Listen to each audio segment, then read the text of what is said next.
একজন কৃষক একজন ছাগলের রাখালকে আরব দেশে জিজ্ঞেস করা হয়েছিল, আল্লাহ যে আছে এর কোনো প্রমাণ তুমি কি দিতে পারবা?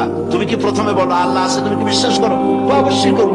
আল্লাহ আছে এর কোনো প্রমাণ আছে তোমার কাছে? কোনো প্রমাণ নাই। তবে আমি বুঝি আল্লাহ আছে। বলে কেমনে?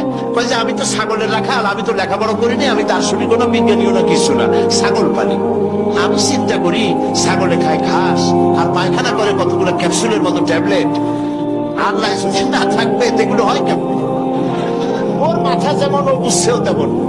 কথা বুঝতে পেরেছে? ছাগলের রাখাল ছাগলের পায়খানা দেখা ওর মনেও চিন্তা আসে, নিশ্চয়ই কেউ পরিকল্পনা করে এরকম করে। কিন্তু ইউনিভার্সিটিতে কিছু সংখ্যক শিক্ষক আছেন জনগণের 12 কোটি মুসলমানের পয়সা দিয়া বেতন খায় আর বলে আল্লাহ নাই। একজন তো এই কথা কয়ে মরিয়ে গেছে। মরার সময় বেচারা বুঝতে পারছে যে কবরে গেলে দশাটা কি হবে, সেই জন্য কবরে যাব না, বলে দিল আমার দাম